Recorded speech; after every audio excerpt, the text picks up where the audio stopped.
Welcome to this video lesson. Today we will be looking at the 5 equations of motion for uniform acceleration.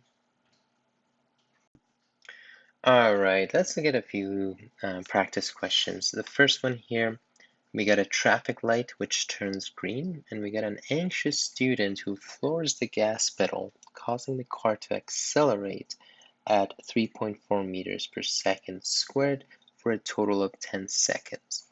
We want to see how far the car traveled during the time that it was accelerated in. So let's draw out this situation. So part A is pictorial view, and we are going to have a drawing in this case. Let's take forward to be positive, and basically backwards would be our negative direction. I'm going to highlight this. Okay, we're gonna draw a car. If you don't have my mad drawing skills, then what you can do is you can draw a box instead, and that's completely fine. So the cars here is at stage 1. Then what's gonna happen? Traffic light turns green. Okay, that is implied that initially the light is red, and if the light is red, that means the car's velocity at stage 1 is equal to 0. So I'm going to include that in my diagram here. Then what's going to happen, the person or the student presses the gas pedal and then they accelerate. Note that with acceleration, I use the squiggly mark, and that indicates acceleration, and I use a straight line for velocity. So when I draw motion, this is usually how I do it. Later on, when we're also introduced to forces, you usually do forces and acceleration, and it's nice to distinguish acceleration with other things. So acceleration here is 3.4 meters per second squared, and we have the direction. We're assuming that it's accelerating in this direction because if it goes in this direction, accelerates in this direction, it speeds up, and we know that it's speeding up. And a total of 10 seconds. So 10 seconds later, the car is going to be at position 2. So I'm going to draw it like this. And we don't know what velocity 2 is, so I'm going to put a question mark. But we do know that from here to here, the car has displaced. So this is the displacement from 1 to 2. We don't know how much, but we do know the time it takes from 1 to 2 is 10 seconds. And we have all the information. We have a lot of information now. Let's kind of draw some diagrams for it. This is stage B. Actually, before moving on, let's see if we have all the informations in. Usually we have 5 pieces of information with motion diagrams: velocity, initial velocity, final velocity, acceleration, displacement, and time. We have all of those information. Fantastic. And we have event 1, event 2. I'll label event 2 like this, so we know that. And kind of, you can see that my event in terms of like starting my displacement, I'm starting in front of the car and ending in front of the car. You can also start from the center, end at center, or start at the back and end at the back as well. Okay, stage B. We're going to do a physics representation. In physics representation, usually I ask for a motion diagram. Not always. I do like to have the motion diagram, but for me, the more important stuff is the displacement time, velocity time, and acceleration time. Now, I'm not going to go we're just sketching here, and I am going to make an assumption that our positive is in the same direction as what you highlighted in here. So then you don't have to write the units or direction in here. Positive, I'm assuming it's forward. If you are using non-fundamental units, then you can write them down somewhere, but if you're just using fundamental units, you don't have to include it in your sketch. It's for me, because I will assume that everything is in fundamental units. In terms of the diagram, the car starts at rest, right? Let's say right at the reference point. It doesn't really matter in this case. And then it speeds up. So it starts to move faster and faster. In terms of velocity, starts at a zero velocity. And then its velocity later is in this direction. It's in the positive forward direction. And positive velocity, that means it will end up here. As we've discussed before, we're going to make an assumption actually. That's part C. And one of the assumptions that we have is that it's constant acceleration. I'll just, instead of acceleration, I'll just use the symbol. And if it's a constant acceleration, this line connects like this. This is stage 1, this is stage 2. And acceleration-wise, the slope of this line is consistently positive. So we'll have an acceleration like this. And does this make sense? Well, it does, because this object is speeding up and its velocity and acceleration are both positive. Good. How about position time? Well, we don't have the initial position of the car. Let's make an assumption that it starts right at the center. And then it ends. Let's say I'm actually going to draw a reference point here. Imagine this is the reference point, and it ends to the forward or positive direction. So it's going to end somewhere here, stage 1, stage 2. How does the curve go? Well, right at the very beginning, velocity is 0. That means we have a horizontal slope. At the very end, stage 2, the velocity is positive, and it's got a value, so it's going to be steeper. I'm going to use my line to kind of draw this. Beautiful. Okay, I have the motion diagram. I have a good idea about what's happening. Acceleration is positive, displacement is positive. It takes 10 seconds, so from stage 1 to 2, it's 10 seconds. And we want to figure out what is the displacement. So assumption, constant acceleration. We're also going to assume that there is no air resistance.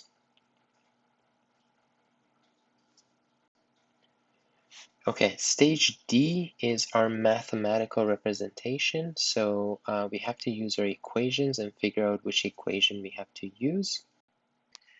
Okay, I'll zoom out a little bit so we can kind of see the equations here. I think this has all the information in there. Okay, so let's see which equations we need to use. In terms of the information, we want the displacement, so we want this. We have the time, we have the initial velocity, and we have the acceleration. What we don't have is the velocity, final velocity. So the equation that I'm going to use is one that doesn't have the final velocity, and that's this one. You can see if you read through the equation, there's displacement, there's the initial velocity, there's the time, there's the acceleration, and there's the time. So I'm just going to write down the equation, and the equation is displacement. Actually, I'll just write in black. Displacement is equal to initial velocity. In this case, my initial velocity is 1 times the change in time plus 1/2 of the acceleration multiplied by the change in time squared. Good. And I am now going to zoom back in. And let's start putting the information in. So The displacement I don't have, that's what I'm trying to find. The initial velocity is 0, and I don't have to worry about direction when it's 0. The change in time is 10 seconds plus 1/2. The acceleration is given to us as 3.4. Its direction matches our positive forward direction, so I'm going to use a positive value of 3.4. Change in time, I don't need to worry about change in time's direction, that's 10 squared. I put all of those information on my calculator, I get 170 meters, and since my positive direction is this direction, then sorry, that's not east, it is totally forward. Okay, good. Okay, now let's look at our number of significant figures from our original question. We have one here which is 2 significant figures. We have one that's 3. And at rest, when it was at rest, for sure it's 0. That's infinite number of significant figures because we're sure that it's not moving. So we have 2. Two significant figures are my lowest set, and 170 has 2 significant figures already, so I don't have to worry about that. This is my final answer. The last part is to evaluate my solution. So in this case, part E, does it make sense? Is it reasonable? Well, it's difficult to know when you're just starting off with these questions, but eventually, when you kind of start thinking about it in different ways, you get better and better in terms of evaluation.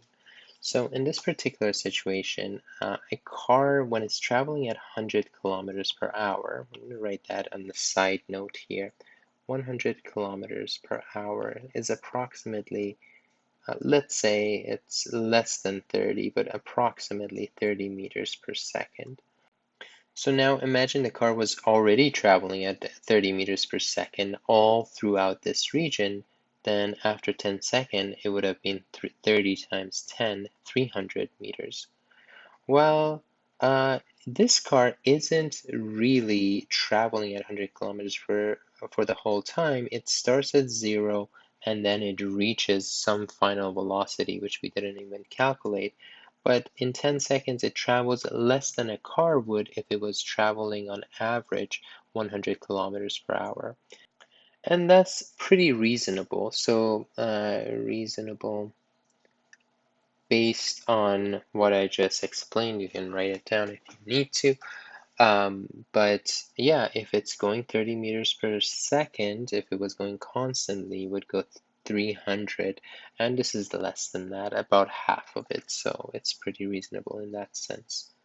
We also have made assumptions that there's no air resistance or there's no air pushing it forward. All of that would have an effect on its velocity. In this case, you're given the acceleration, which is a tricky thing actually.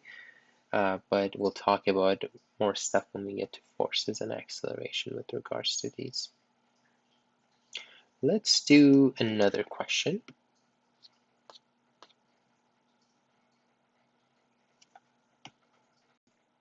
In this question, we are told that the brakes on your car are capable of slowing your car at a rate of 5.2 meters per second squared. Let's highlight that. You are traveling at 137 kilometers per hour. We need to change that into meters per second. I already don't love things in kilometers per hour, so 137 kilometers per hour. We want to change that into, so we want to change kilometers into meters, and we want to change hours into seconds. 1 kilometer is 1,000 meters, and 1 hour is 3,600 seconds. This will give us approximately 38.0555, well, 5 repeated, meters per second. So that's our initial velocity. Well, please don't do this actually. Please don't be traveling at 137 kilometers per hour, at least not in Canada. But let's say there was a driver who was doing that, and then they see a cop with a radar gun pointing at them. The question is, what is the minimum time in which they can get their car under 100 kilometers per hour? Let's draw it out. Actually, if you can, please try drawing this out on your own first, and then try solving it. And you can pause, try it, and then you can just check each stage. So do stage A first, check, stage B, check, C check, D check, and E check. Let's go ahead.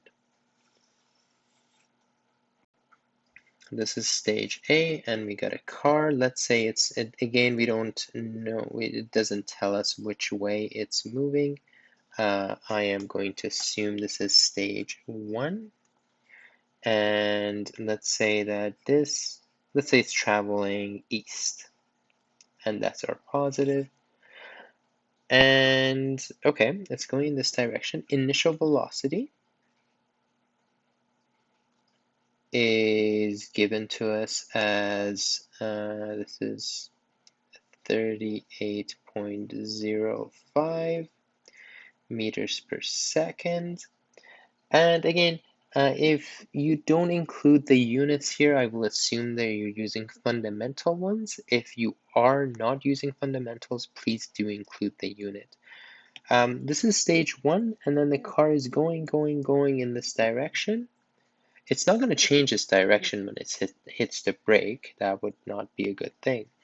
But it hits the brake, and then it's going to slow down, and later on it's going to have a speed. My car drawing skills is just getting worse and worse. Also seems like the car became an SUV. It's going to have a second velocity, and that's 100 kilometers per hour. Okay, I didn't convert this one.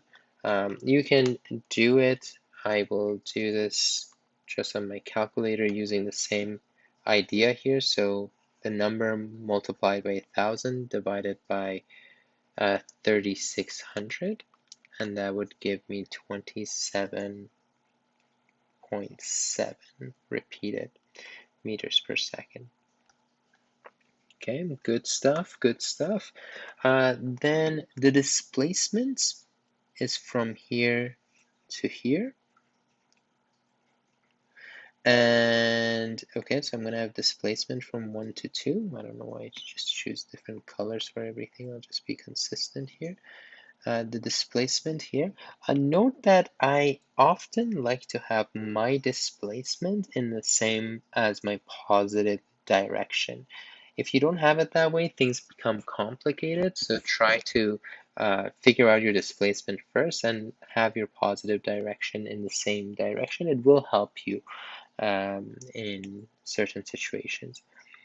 And we have the arrow already indicating, that's why I'm not putting the arrows in here. And our displacement here is, we don't know. And the time, we also don't know. We know that we're pressing on the brakes. We know that the car is going from a higher speed to a lower speed. If that's the case, then I have to figure out which way is my acceleration. We know the object is slowing down, and if it's slowing down, if the velocity is in this direction, acceleration needs to be in the opposite direction, and we've already talked about this before. So acceleration is in this direction, and its magnitude is 5.2 meters per second squared. Beautiful. Okay, I have 3 sets of information. And I have all my stages labeled. So stage 1 and 2 are labeled. I got my information 1, 2, 3, 4, 5 for these 2 stages. And I'm ready to go. I'm ready to solve this question. Let's do our section B, which is physics representation. And we're going to start with a dot diagram. we're going to do position time, velocity time, and acceleration time. And this is displacement, velocity, acceleration, and these are all times.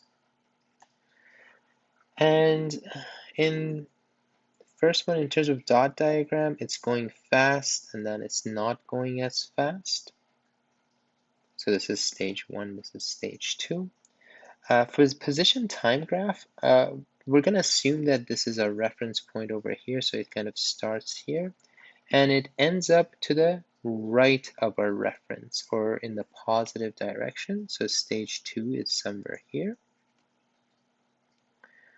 For the velocity, initially it has a positive velocity, 38 meters per second, and then it has a lower velocity, so initially it has some velocity, and later on, at stage 2, it has lower velocity. It still has velocity, so it's not 0, but it is a lower velocity. I'm going to connect this right away using a straight line. In terms of my acceleration, slope here is negative, and the slope is not that steep, so we'll have a negative value like this. And we're assuming that is constant acceleration. So part C right away, assume, I should write assume that it's constant acceleration, no air resistance acting, and that all of the acceleration is coming from the brakes in this case. Okay. Position time graph. So for the position time graph, we have velocity which is high, velocity which is a medium. So this is going to have a high slope here. This is going to have a medium slope. Draw those lines. High positive, medium positive. I'm going to connect these as best as I can. It's difficult, but it is something like that. It's a curve. Initially, it's just steeper, and then it gets less steep, but it doesn't go to zero steepness. Actually, to do this better, because I don't like what I've produced here, I'm going to space these out a little bit more on my sketch. So here and here, stage 2, and we kind of go like that. Oh, that's beautiful. So we can see the slope here is pretty high and the slope here is much lower. Not, it doesn't have to be much lower, but you can see we go from the slope of 38 to a slope of 27.7. Okay, now we have to figure out which equation we need to use. In this case, what we're trying to find is the minimum time it takes. So we're trying to find this. We don't have this. We have final velocity, acceleration, and initial velocity.